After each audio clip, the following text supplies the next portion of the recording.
Good morning from a overcast and rainy North Georgia here as we look at Midtown Atlanta. Some of us started the day with rain, others will see the rain throughout the day, so certainly a gloomy start after what was a pretty nice Saturday yesterday. Hi there, I'm Megan Packer. Thanks for checking in with us here at Atlanta News First Plus, here to update you on your news and weather for what's happening today on this second half of the weekend. So we will check in just a moment with First Alert meteorologist Courtney Jacobazzi. But right now, again, just kind of checking the day's news. If you joined us earlier for Atlanta News First on your TV, you saw that it's been a pretty busy weekend. A few different cases that police departments are working. Also, we've got March Madness that we'll talk about. And we've got some new information in as well out of Dunwoody, where police are telling us that a suspected drunk driver collided with one of their officers early this morning. It happened around 5 a.m.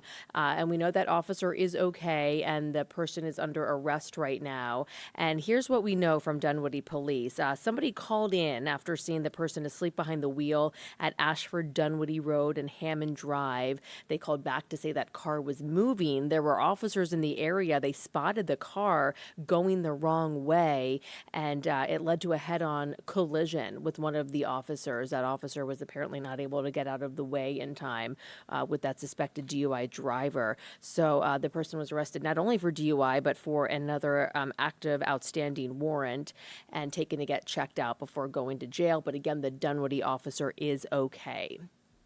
All right, well, we've got March Madness in town. We have been talking about that, of course, for the past couple of days. There were some games on Friday, and now we have got the Elite Eight tonight at State Farm Arena, one of the games at least. We've got Auburn taking on Michigan State, so fans are in town, super excited for that. Friday, Atlanta hosted two Sweet 16 games, and some economists are projecting this tournament being in town is bringing in about $35 million to the city's economy. So a big boost indeed. And really, this is just one of many big sporting events that Atlanta is hosting and getting ready to host. We've got the World Cup next summer, the Super Bowl in 2028, and the Final Four in 2031. That game, by the way, is later on today. And if you are in our area, you can watch it on Atlanta News First. The Atlanta hip-hop community continues to mourn the death, and, there might be questions still about the death of the rapper known as Young Scooter.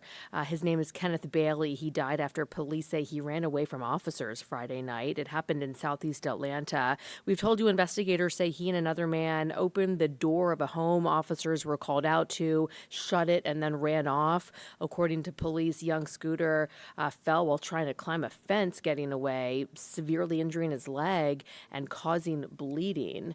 So no additional details still have been released about his death or the circumstances surrounding this. I know that we have reached out to Atlanta police for more information for the body camera video to get a better understanding of how it all played out that night. But this is a local story with getting some big, national headlines for sure as people across the country in the hip hop community mourn the death of Young Scooter, who died, by the way, on his 39th birthday on Friday. A protest outside of an Alpharetta Tesla dealership yesterday was just one of several that happened yesterday. 6 in Metro Atlanta. Hundreds were planned across the country. This was a global day of action to protest Elon Musk's involvement in the Trump administration. So again, you're looking here at one of the local Metro Atlanta gatherings. The billionaire owner, Elon Musk, has been leading the efforts to downsize the federal government. They were dubbing it a Tesla takedown and encouraging people who were driving by, you see here, honk if you agree, trying to send their message.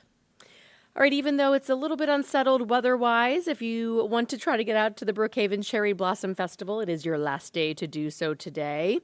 It was packed yesterday. Lots of people out there enjoying the artist markets, the kids area, and the music that this festival is known for. A bunch of different artists take the stage today. Boys to Men and Switchfoot will be there performing. The festival, including the concerts, are free at Blackburn Park in Brookhaven until 6 o'clock. No parking right there at the festival, just so you know. You can park at the Brookhaven Oglethorpe MARTA station or the Chambly MARTA station and take a free shuttle. But a lot of the local streets and parking lots, just FYI, are blocked off. So a lot of people walking from farther away to get there. But things seem to be moving smoothly. And always a good time, but you just do have to be weather aware if you're out there today. Because let's take another look outside, and this is what it looks like right now. And there could be storms headed our way, not only today, but really looking ahead to tomorrow. Today and tomorrow are first alert weather days. So we will bring in now first alert meteorologist Courtney Jacobazzi to talk more about this. Not a pretty looking sight at all right now in Midtown, unfortunately, Courtney. Hopefully people were able to enjoy yesterday while they had it. Right, exactly. Yesterday we were telling everybody, hey, you want to get outside today so that you can kind of just take it easy today because, Sunday definitely not looking near as nice as yesterday was. So cloudy skies over the city. Rain has already started to roll in across parts of metro Atlanta, especially along and north of that I-85 corridor right now, and expect that unsettled weather to continue through the day. And I'll take you through what our models are saying about today. Do know that today isn't necessarily going to be a complete washout, but we are discouraging outdoor plans unless you absolutely have to get to something. I know there are a lot of you who've probably been anxiously waiting that Savannah Bananas game this afternoon.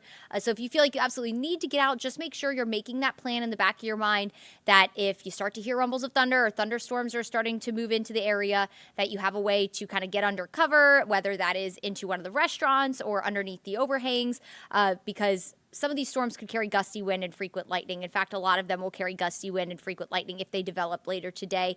So just keep that in mind if you are making your way out and about today. Again, better to make indoor plans, but if you have to get out, just make sure you're prepared to make your way into undercover, I guess, to get away from the storms this afternoon. Let's first talk about this really quickly because I know it's on a lot of people's minds. The pollen count came in. Yeah, it's extreme again. In fact, this is the second highest pollen count on record after shattering the record yesterday. I know a lot of you, if you were like me, probably like choking when you walked outside. The pollen was so bad. 11,159, the official count. Tree pollen, the extreme benefiting factor there. Grass pollen, a little higher today. So if you're allergic to grass pollen, then just know that that is now moderate. It was low yesterday. The weed pollen still high and the mold pollen still low, which is probably why I'm not feeling it quite so bad other than like the itchy eyes, because mold pollen is what honestly gets me, which hopefully that just continues to stay low. Here's a look at First Alert Radar. This is just after 11 o'clock here. If you're watching it live with us or if you're watching it a little bit later, know that the radar will be looking a little different, but this is just after 11. Again, scattered showers mainly along and north of that I-85 corridor. Looks like a few thunderstorms starting to move into Jasper and Putnam County down towards Eatonton and Lake Oconee, but nothing severe. And our severe threat does look pretty low today. Here's a look at our severe outlook. And honestly, this does technically go from 7 a.m. or 8 a.m. today into 8 a.m. tomorrow. I do think that threat for Northwest Georgia is really for tomorrow morning storms because we will have a line of storms moving through early tomorrow morning. So again, I think today's threat looks extremely isolated. That changes for tomorrow. We do have a level 3 of 5 threat for the city of Atlanta and a lot of North Georgia, from Hall County all the way down towards Troup and Meriwether County and areas south. Now, a level 3 of 5 threat looks different for every situation. This doesn't necessarily mean because we have a higher threat for severe weather, that means a higher tornado threat. I really still think our tornado threat is looking fairly low tomorrow. I think the greatest chance to see a tornado will be along and south of that I-85 corridor as the line of storms moves in. The timing will move through areas like Athens, Covington, and again, down towards Spalding, Butts County around like 1, 2 o'clock. So you'll have a lot of daytime heating. You'll simply have more fuel for that line of storms to take advantage of. And that can just result in more violent storms and maybe a slightly higher tornado threat. But I think most of us in any of the storms that develop will experience very gusty wind, heavy rain, and some lightning, maybe some small hail. That threat's also pretty low for us. Let's take you through the rest of the day with First Alert Futurecast. So we'll continue our First Alert weather day through the afternoon into the evening hours. Here's a look at 2 o'clock. Now, models have been struggling with what's going on right now. This is a very small scale feature that's bringing us this rain this morning. It's just because we have so much moisture out there. You're going to notice it feels muggy. So models aren't necessarily great at pinpointing exactly the coverage and the timing of the rain with events like this. But just know isolated to scattered showers will continue through the afternoon and evening. Here's a look at 5 o'clock. You can see the coverage slightly goes up around 5. So if you have any plans this afternoon and early evening, You want to keep your eyes to the skies. At this point, I do think we could see at least an isolated strong to severe storm with gusty wind, and then we start to dry out after sunset. Here comes Monday morning. We continue our first alert weather day. A line of strong to severe storms starts to move in. We call this a QLCS, a quasi-linear convective system. You want to say that 5 times fast? Probably not. What does that mean? It's essentially a wave of energy that can become severe, and it's out ahead of a cold front that's going to move through in the evening. So I'll show you what I mean by that. Let's take you through 9 o'clock in the morning. We'll at this point be watching for isolated severe storms in far northwest Georgia. Very well could impact the morning commute for Floyd, Chattooga, and Polk counties. Also maybe parts of Fannin County as well, far western Fannin County. So if you commute around 8, 9 o'clock and you live in our northwestern tier, you're really going to want to pay attention to the radar when you wake up in the morning. Tune into Atlanta News First. We'll be on air giving you everything you need to know to get you prepared to head out the door. 11 o'clock moving into North Metro. So we're talking Cherokee County, Paulding County, as far north as Fannin County, all the way down to Carroll County. We're going to be watching storms. At this point, we'll again be watching for damaging straight line winds, heavy rain, maybe an isolated tornado. You see how kind of spotty some of those storms look at the way front of that line. Sometimes those could take advantage of the wind shear. Now, our wind shear isn't necessarily super high tomorrow. That's that change in wind direction and speed with height, and that's what you need for tornadoes. That doesn't look super high tomorrow, but we will be watching that. Now, come noon, you can kind of see things ramp up, especially south of the city. You're seeing more of those bright reds, even some of those purple colors show up, and that's just an indication that we're going to have more fuel for these storms to work with. So that's what I mean, that our tornado threat, while still low, I think is a little higher for areas south and east of the city, from Athens down to Eatonton, south of that I-85 corridor, because the storms are simply going to move through, and we just have that little extra fuel to work with, and then everything clears by around 2, 3 o'clock. So a lot of this isn't going to impact the commute in any way. It'll be while a lot of you are at work and school, so that's the good news. But if you live in that northwestern tier of the state, you want to pay attention getting out the door tomorrow morning, because your commute could be impacted. Here's our physical front. 5 o'clock, you could see scattered showers and storms. That's actually developing along our cold front. At this point, I think our energy is a little lower for storms, but a few rumbles of thunder still possible. Maybe an isolated severe storm with gusty wind, but I do think the severe threat's low behind that main line of storms. That main line of storms is pretty much going to unfuel or uncharge, whatever the word is, I can't think of it, is going to kind of drop our fuel for storms. It's going to kind of wipe us out. So it'd be really hard for the atmosphere to recharge, essentially, is what I'm saying, to have severe weather with that cold front, but maybe an isolated strong storm for the evening commute. Doesn't look like we'll be completely dry Monday for the ride home. Now, your storm threats, again, wind will be the greatest threat. Lightning, of course, is going to be likely. The tornado threat, low, but not none. And that hail threat is very low as well. I don't think we can rule out some small hail. Once we get done with our first alert weather days today and tomorrow, our focus goes to the heat. So the orange number that you see, or the orange bar, that is our forecast high temperature. The red is the record high temperature. So Wednesday, I was forecast at 85, the record 88.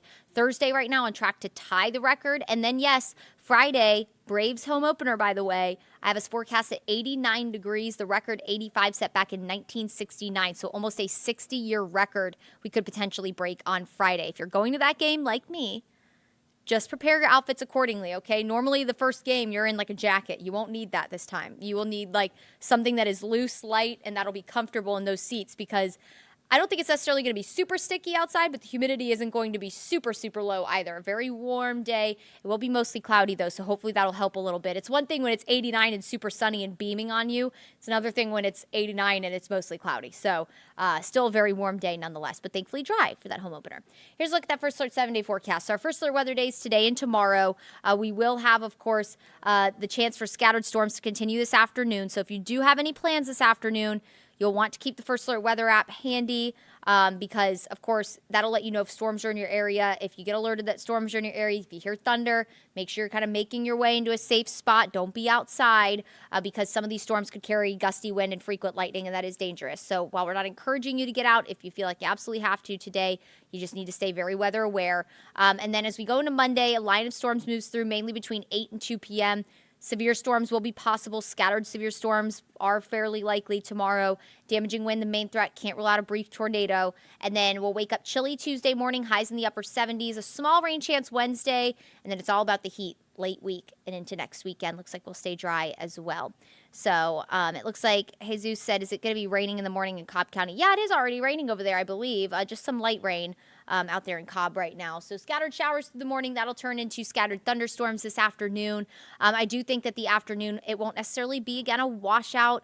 But at the same time, we do have that chance for maybe an isolated strong to severe storm. So we don't encourage you to get outside. Hopefully you were able to enjoy yesterday. But if you have plans to do something like the Cherry Blossom Festival, or you have plans for the Savannah Bananas game today, just make sure that you have your backup plan. Have that plan to kind of make your way outside before, and then let the storm pass, and then you can make your way back outside. So, all right, everyone, that is your forecast. First Alert Weather app, a great tool to have to receive weather warnings in case we do have any severe weather tomorrow, because it is looking fairly likely that we will see some sort of severe weather tomorrow. So have that First Alert Weather app handy. It can also let you track the rain and storms today. I also just updated that app, so you'll get all the freshest information on there. A great tool to have for not only today and tomorrow, but really for the whole spring severe weather season, and to stay updated on the forecast. All right, everyone, make it a wonderful day. Stay safe and stay weather aware, and we'll catch you here next time.